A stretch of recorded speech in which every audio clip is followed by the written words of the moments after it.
Hi everybody, Wilder Action at Birds and Bees here. You all know I love insect photography. I love insect in flight photography. But how the hell did I get here? Because you know what? I am proper. Not so much now, but I was really, really scared of insects. And I mean, so much so that me and my partner would go on holiday, and if there was any kind of insect in the room, she'd have to clear the room first for me. There's been many a times when she's got tissue out, cleared the insect out, and that's the only time I'll go into the room. If there was a bee or anything anywhere, if we were eating and a bee started buzzing around, or a wasp, especially wasps obviously, because they, yeah, then I would literally get up from the table pretty quickly, embarrassingly, and probably run. This all started from my partner, who, sorry to say, kind of like, she doesn't hate my photography, she despises it.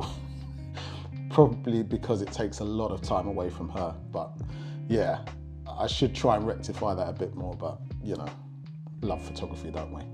Anyway, I always used to tell her I liked the stars. I was not an astrologer or anything like that. I don't really know anything about stars. It's like looking at the stars. And coming from London, it was really nice to be in the countryside and actually see stars. And also, she's from Slovakia, and when I go there, it's like center of the country. And when I go there, oh man, there's no light pollution. It's just amazing. You just see stars all over the place.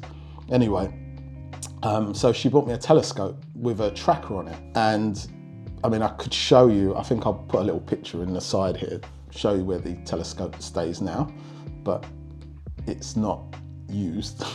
I have got another one as well, again, not used, so they'll probably get handed down to my son, who's 6 now, when he's a little bit older. She bought me this telescope and I was using it, you know, a couple nights a week, out in the countryside where we are. You do get light pollution, but not massive light pollution. So I was trying a little thing, trying to see what I could see. I'm not a very technical person, so trying to use that tracker on it was just not me. I think I once saw Saturn, I think. I don't even know what planet it was. Anyway, but I was trying to show people what I could see through the telescope.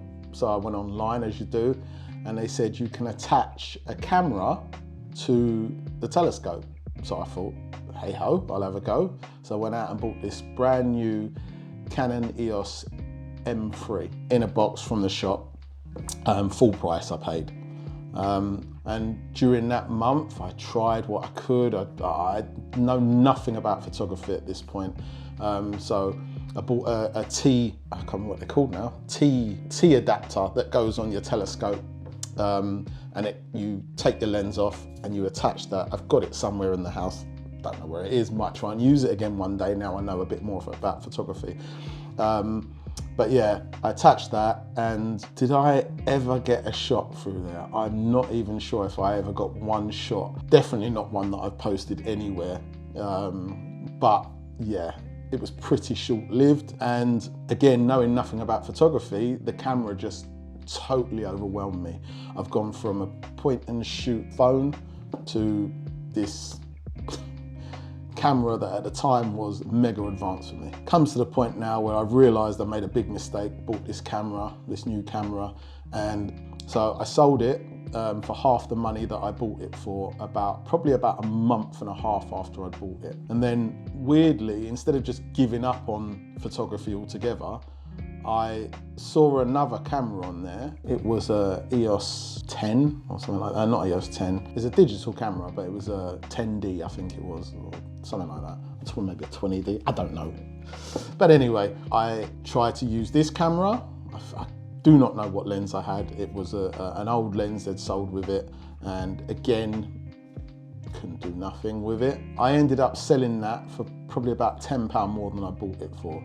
And I thought, maybe I can try and do this as a business. That's what I did for probably about maybe a year and a half.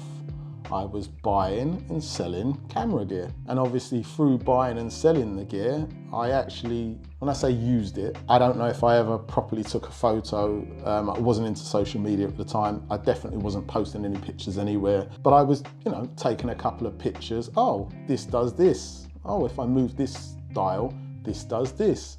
If I get this lens to go with this camera, it does this. I was actually, through that, working out what crop factor is, length of lenses, aperture, shutter speed, but I wasn't actually trying to learn.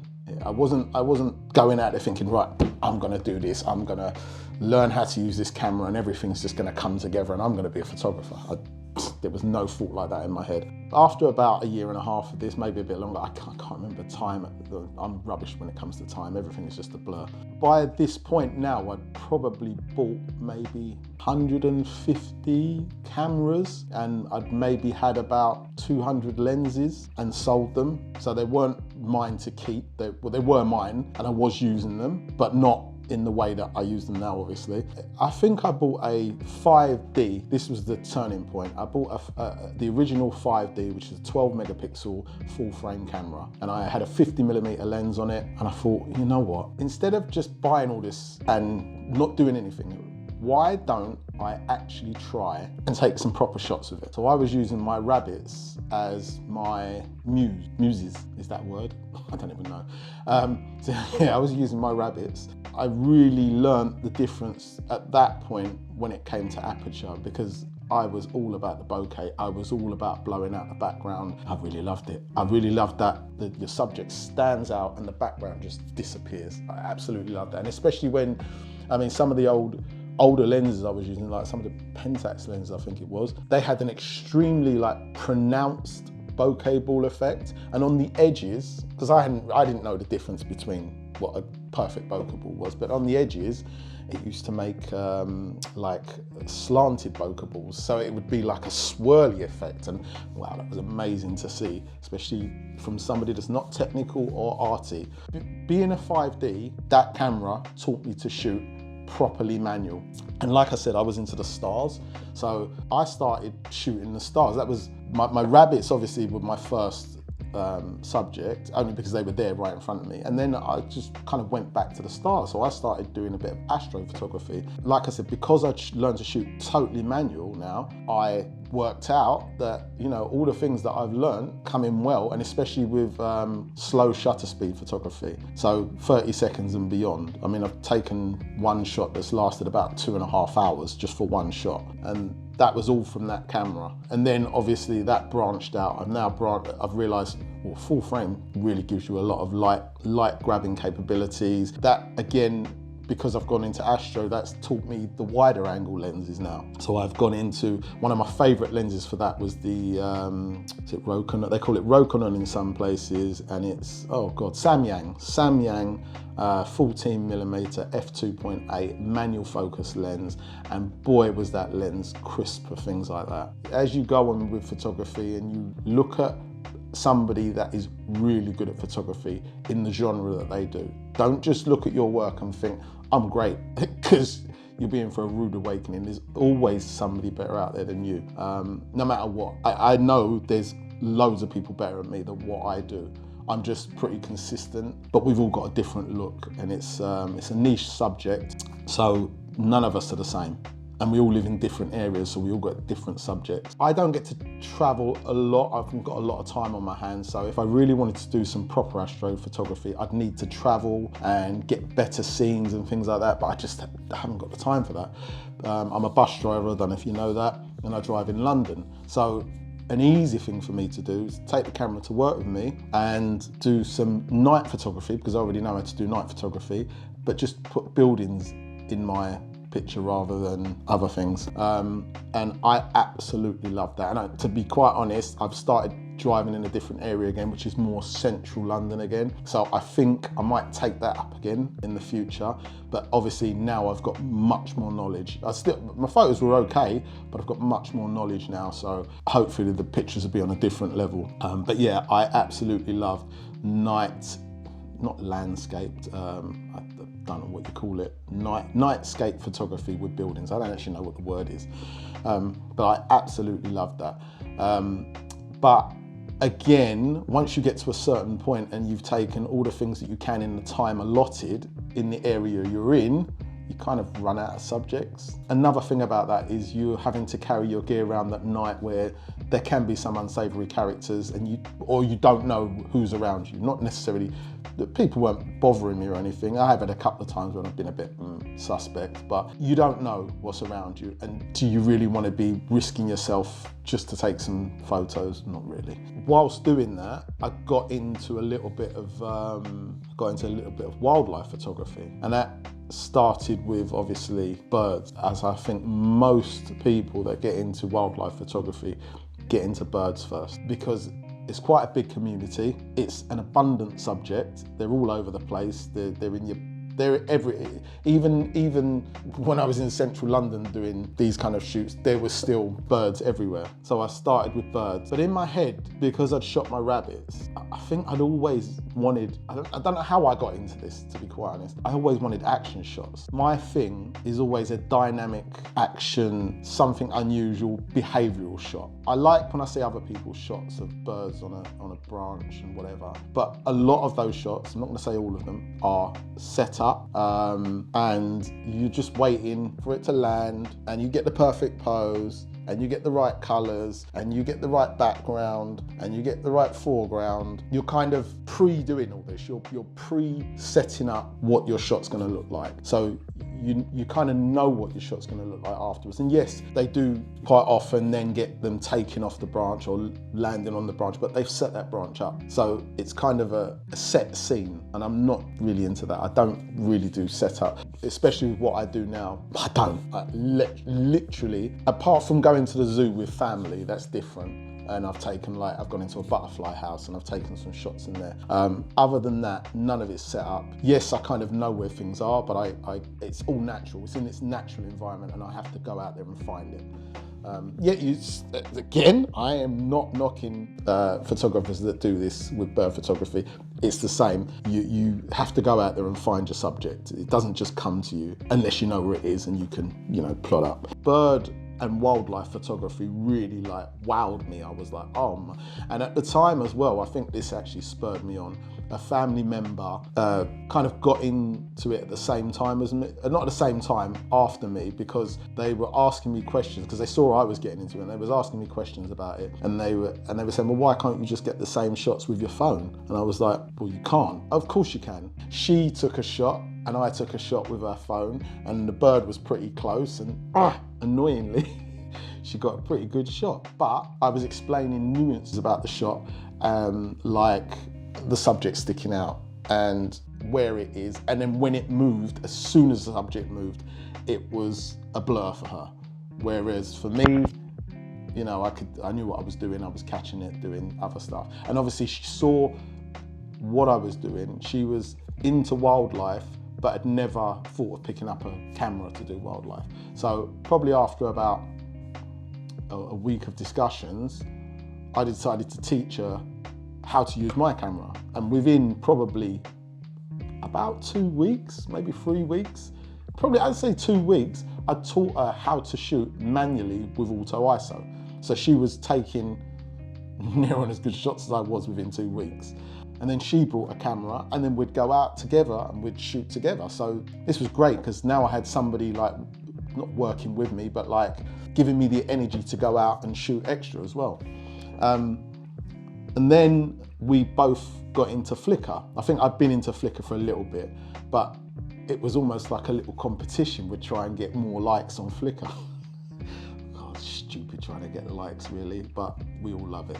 And again, it's something that spurs you on. And if you think just getting likes is nothing, it's probably what's made me really want to get out there and do more, because the more people like what you do is the more you want to get out there and show what you can do more. So I think we even started with macro Mondays. We put up a macro on a Monday, and to be quite honest, I went off the macro pretty quickly. I wasn't really into the macro shooting style of thing. She carried it on after me, but she's not really into macro now at all, but yeah, it was the style of macro. There was a challenge on a Monday that you'd do, and we'd do that. But anyway, we kind of stayed on the bird photography kind of thing for quite a long time, shooting other subjects. I mean, everybody likes to get like a cute fox or something like that. We'd gone to like the British Wildlife Centre and things like that. So we stayed with the wildlife theme. But while we were into doing the wildlife theme, I think I was getting the urge to do other things. And like I said right at the beginning of this, I am really scared of insects. I'm not just saying this, I mean, it can't be clickbait because not many people would be worried about that anyway, but I was really scared. I'm talking petrified. So I got to the point where I was taking my camera just absolutely everywhere with me. Just my camera was part of me. And I think we went to, I tried to get a few insect shots before, not much success. I had a few on sticks and things like that, but not sticks, like stationary subjects. And again, it was macro and I liked it, but it didn't get me, it didn't grab me.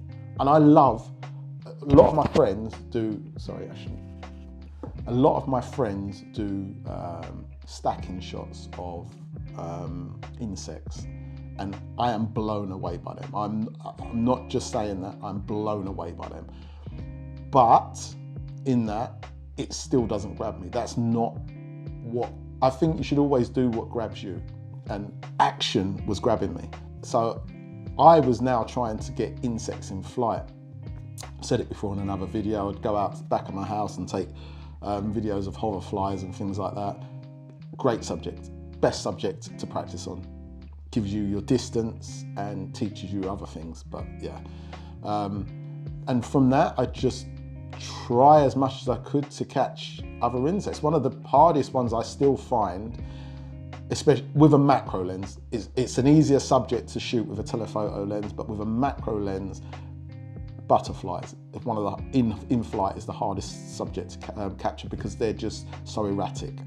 There is no rhyme or reason to what they do. They are gone in an instant. Their one wing flap takes them off at terrific speed in a different direction. We went to Germany and there was a bee fly buzzing around some flowers. I think I've already said this in another video, and I just saw it coming. I grabbed a nice shot of it going into the flower, and I called it, what did I call it? Docking station, I think I called it. It was literally going right into the center of this flower, just, just perfectly dead center. Now I look back, not the greatest shot in the world, not much detail, but for me at the time, that was amazing. It was the best shot I'd ever taken. And that just spurred me on. From there, I think I was grabbed. I was an insect in flight photographer from that moment. That's what bang hit it. Probably about 6 years now I've been an insect in flight photographer, but not on a just insect in flight photographer level. I'd still shoot other subjects. I'd go out more and go and shoot birds and things like that, because I didn't really understand habitats and things like that. I'd say the past 2 or 3 years, I've noticed where insects are. I mean, they're all around us, but I've noticed the ones that I need, the ones in flight. There's insects all around us all the time. In my outbuilding now, where I'm sitting, this is my office, you guys wouldn't know, but and I've tried to eradicate them, but there's probably still about another 20 spiders in this room right now. But they're not gonna harm me. There's a big one in here somewhere. It's a big bugger, it's fast as well. It'll probably die because there's no food in here, but I don't know how it got in here. But I've shut all the windows now to make sure that nothing gets in. But yeah, I know where to look now, and I think it's a subject that's really making me, the more I get into it, the more I want to look all over the place. I want to travel. I need to travel this world. I really need to travel this world and look around, because again, before I met my partner, we've been together, ooh, blimey, we've been together like 19 years now. And before I met her, I'd never been to any other country as an adult. Yeah, I've been to Germany on school exchange, and I've been to Jamaica when I was 2, and I had no desire to travel whatsoever. At the beginning of this year, I went to Costa Rica for my 50th birthday present by myself, without the family, in the middle of a jungle. I was yeah, I was over the moon. Now I'm just gonna focus on insects. I will still every now and then go out and do a bit of bird photography. As I've discussed, I'm not sure if I'm even going to really keep my birding lenses. I might, because the last thing you want to do is get rid of birding lenses and think, oh, I like birds still a little bit and I want to go and do something. But I think I'm literally going to concentrate on insects now. And being in this lovely country that we're in, with nice-ish summers, we don't have the best autumns and we don't have the best winters for insects at all. So it gives me more time to bring you content. So yeah, I think 6 months of the year I'm gonna be, probably longer in England, six to 8 months of the year I'm gonna be doing this, YouTube, bringing you content, and then the rest of the time is gonna be concentrated on insects. We've just recently come back from Lanzarote. Must have seen the photos I've done of when I do. We pretty much stay in the same hotel all the time, and just around that hotel, there's just some lovely, beautiful insects there. But I've said next year. But I've said next year I want to go somewhere else. Don't know if we will, because it's a great kids hotel, and having two under sixes, be 7 and 3 next year. It's just great. It's just an amazing hotel. Anyway, I'll plug them. Princess Yiza, Lanzarote, in Playa Blanca. So after my batteries run out, you probably want to know, battery just ran out, completely flat. Anyway, you probably want to know how I actually got over the fear of the insects in the end. I haven't. At the beginning of the year, I went to Costa Rica. I had cockroaches in the room, and I had lizards, scared of things like lizards as well. While I was sleeping, I slept on the top bunk. There was nobody else in the room with me. But then I realized, actually, that doesn't really help because they climb all over the walls. So I just worked out ways of keeping the cockroaches out. But I haven't got over my fear of insects. What does get the fear away from me is putting the camera in front of my face. If I've got a camera there and it's not actually crawling on me, it doesn't bother me as much. Bees, wasps, whatever, as long as you've got no sugar on you or no perfume or scent that they like, they'll just leave you alone. They really don't care. And the more I've shot of these kind of things, the more I realise what gets bothered by me and what doesn't get bothered by me. When I was shooting, I don't know what wasp it's called, but it was carrying a caterpillar, or it was trying to get this. It's very, very wary of you. If it notices you're there, it is wary. So it does this in front of your face a lot. But I don't like to get in the insects environment, so I stay away as far as I can. I don't know if I've already recorded this, because like I said, the battery went flat, but Nikon, Sony, even Pentax, Nikon, Olympus, any one of you that comes out with an extremely long telephoto lens, I'll be interested. And I'm pretty sure a lot of macro photographers would be, even if it's quite a heavy lens. It is nice to carry around small gear, but to be able to shoot one-to-one macro at a very long distance will be amazing. And I'd pay money, I'd pay good money for that. Don't know how much is good money, because I know you lot like to boost it up, but I would pay good money for a long focal length macro lens, 200 plus. I'd love to have a 300mm macro lens. It'd be quite hard because I know you, obviously the distance between the subject then becomes a lot larger, but I would love to get, as long as you could possibly get, macro lens with a very short minimum focus distance to shoot macro subjects. It doesn't have to be the fastest focusing.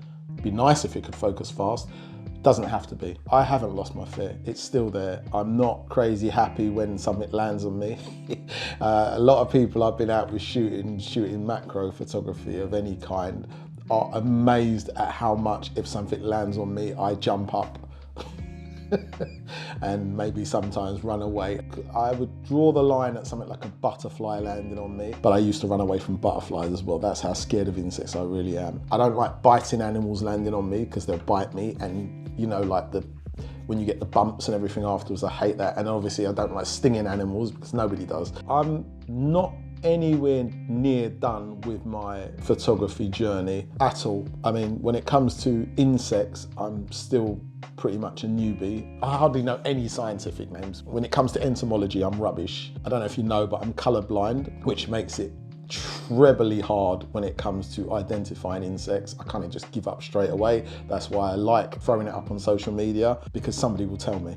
Even if they think I'm stupid, somebody will tell me, and I don't mind them thinking I'm stupid, because when it comes to that subject, I am.